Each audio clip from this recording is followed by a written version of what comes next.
Bien-aimés dans le Seigneur, bienvenue ce matin à cette dévotion matinale du samedi.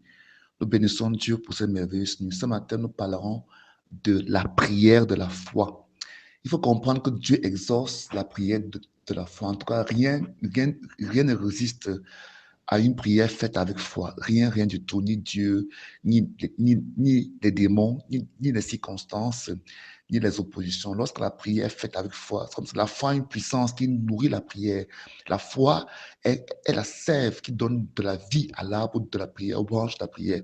Donc une prière qui est n'est-ce pas, exempte de foi, n'est pas différent d'un bois sec, d'un bois qui manque de vie.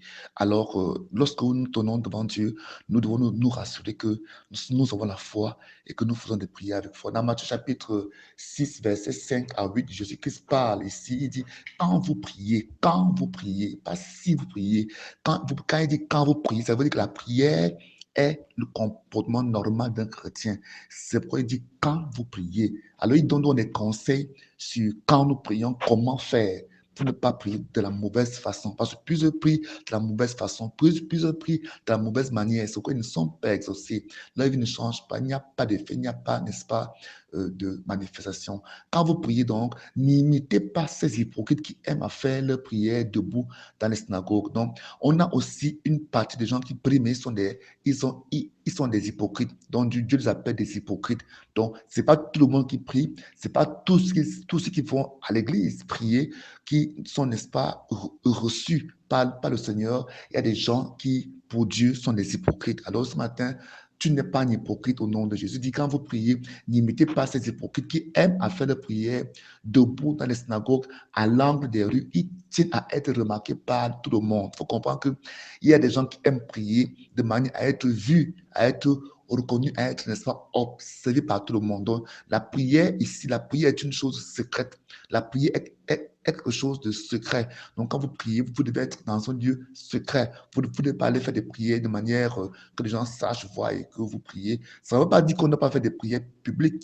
On peut faire des prières publiques, mais il ne faudrait pas que ces prières publiques soient motivées par le fait de vouloir être vu. C'est différent. Donc, il ne faut pas prier de manière à ce que ta motivation, n'est-ce pas, soit que les gens te voient comme tu pries. Quand tu fais ainsi, tu es un hypocrite. Vraiment, je vous l'assure, leur récompense, ils l'ont déjà reçu. Mais toi, quand tu veux prier, va dans ta pièce la plus retirée, verrouille ta porte et adresse ta prière à ton Père qui est dans le lieu secret, et ton Père qui voit dans le lieu secret te le rendra. Amen. Verset 7 dit, dans vos prières, ne rebâchez pas des tas de paroles à la manière des païens. On voit aussi la deuxième catégorie de gens qui prient, mais qui ne sont pas exaucés, des païens. Donc même les païens prient, même les païens prient, même les païens prient. Donc il dit, ne priez pas comme eux qui rebâchent des paroles. Ils s'imaginent. Il y a une différence entre prier avec beaucoup de paroles, en rebâchant les paroles, et prier en croyant que c'est à force de rebâcher les paroles que tu seras exaucé. La Bible dit que les païens, eux, ils croient qu'ils s'imaginent qu'à force de paroles, Dieu les entendra. Donc, la Bible n'interdit pas de prier en répétant les mêmes paroles, mais la Bible dit que beaucoup prient en répétant les paroles, croyant que c'est en répétant les mêmes paroles qu'ils seront exaucés. Ici, je m'adresse aux gens qui prient beaucoup, mais ils prient en croyant que c'est à force de trop prier qu'ils seront exaucés. Non, ils pensent que c'est à force, n'est-ce pas, de dire les mêmes choses pendant longtemps que tu vas les exaucer. Beaucoup croient que c'est en répétant la même prière 1000 fois, 500 fois, 200 fois, 100 fois qu'ils seront exaucés. Non. Ce qui exauce ta prière, ce qui est le gage de l'exaucement de ta prière, c'est quoi? C'est la foi. Ce n'est pas le fait de répéter les mêmes paroles, de répéter les mêmes paroles. Non, c'est la foi. Amen. Verset 8, il dit, ne les imitez pas, car votre Père sait ce qu'il vous faut avant que vous le lui demandiez. Maintenant, si Dieu sait ce qu'il nous faut, pourquoi est-ce que nous devons donc lui demander? Selon Matthieu chapitre 6, verset 8, qui dit, ne les imitez pas, car votre Père sait ce qu'il vous faut avant que vous le lui demandez. Ça, c'est un verset qui peut même t'empêcher de prier, parce que si Dieu sait pourquoi est-ce que Si Dieu sait quel est ton besoin, pourquoi dois-tu prier? La prière est une exigence de Dieu. La prière est un moyen par lequel Dieu veut écouter ta demande. Donc Dieu te demande de lui exposer ta requête, ta demande afin qu'il t'exauce. Voilà pourquoi, bien que Dieu sache quel est ton besoin, il voudra quand même que tu le lui demandes. Rappelez-vous que plusieurs personnes qui venaient devant Jésus-Christ qui était fils de Dieu, qui connaissait toutes choses, leur demandait quand même que veux-tu que je fasse pour toi. Donc Dieu veut la communication, Dieu veut le dialogue.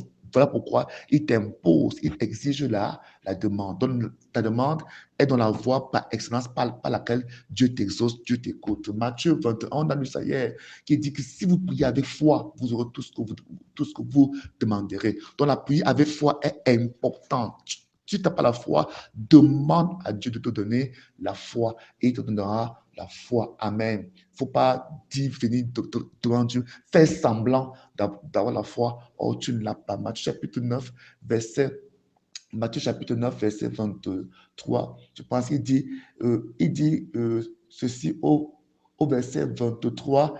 Ici, c'est l'homme qui était venu voir le Seigneur Jésus-Christ pour son fils qui était malade.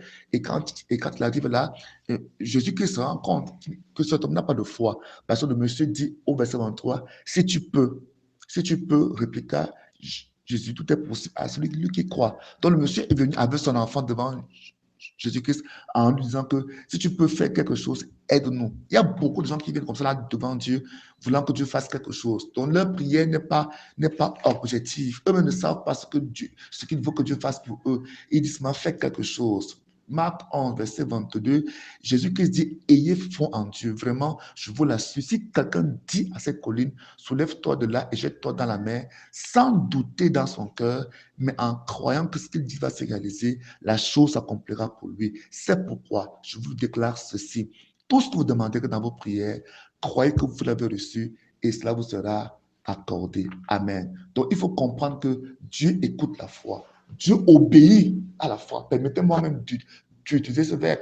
Dieu obéit. Dieu obéit à la foi. Quand l'ange est venu voir Marie et qui lui a annoncé l'enfant miracle, l'ange lui dit, rien n'est impossible à Dieu. Donc, quand tu viens devant le Seigneur, demander quoi que ce soit, crois que rien n'est impossible à lui. Il est le Dieu de toute puissance. Il est le Dieu de toute suffisance. Il est Shaddai. Il est l'Adonai. Ce n'est pas un homme pour mentir.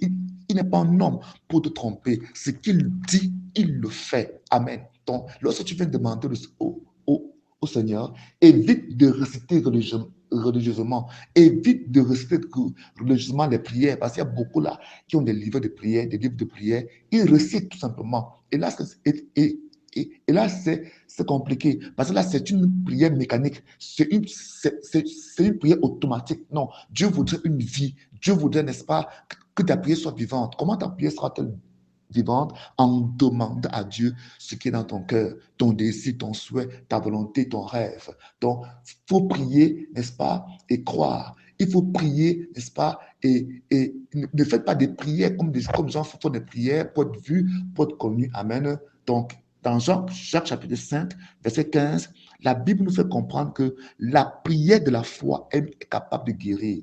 La prière de la foi est capable de guérir. Donc, si rien ne résiste à la prière avec foi, alors apprenons à prier avec foi. Ne prions pas de manière religieuse, ne prions pas en doutant en même temps, ne prions pas en nous glorifiant en même temps. Beaucoup prient, mais ils sont d'autres alternatives. C'est-à-dire qu'il vient devant Dieu demander quelque chose à Dieu, mais dans son cœur, il sait bien comment faire pour avoir ça. Donc, il sait que, bon, OK, si Dieu n'exauce pas, voilà comment je fais pour que ça puisse se changer. Quand tu viens ainsi prier avec d'autres alternatives, avec d'autres possibilités pour toi d'avoir la solution à ton problème, il est impossible que tu puisses recevoir quoi que ce soit. Parce qu'il ne faut pas avoir des cœurs irrésolus et inconstants. Amen. Que Dieu vous bénisse donc ce matin pendant que vous recadrez votre manière de prier, pendant que vous corrigez votre manière de prier. Soyez bénis ce matin au nom de Jésus-Christ de Nazareth. Ce matin, je veux prier pour toi qui es malade, pour tous ceux qui sont malades. Père éternel, je te dis merci. Je vais te présenter tous ceux-là qui écoutent ces émissions et certainement sont malades. Je prie afin que tu les guérisses. Je prie afin que toi, tu les guérisses, afin que toi, Tu leur apportes la guérison de la chair, la guérison dans leurs os, dans leurs organes au nom de Jésus. Je veux prier, Père éternel, afin que toute maladie dans leur corps soit complètement dessouchée, déracinée et qu'elle sèche au nom de Jésus. Qu'ils soient guéris, que la guérison soit leur portion maintenant au nom de Jésus-Christ de Nazareth. Merci, Père, parce que tu guéris. Saint-Esprit, nous te rendons grâce parce que tu es le Dieu qui guérit. Au nom de Jésus-Christ. Amen. Mon nom, c'est l'apôtre Betchembled. Mon contact appel WhatsApp est le suivant le plus. 237 699 97 82 47. Que Dieu bénisse au nom de Jésus. Amen.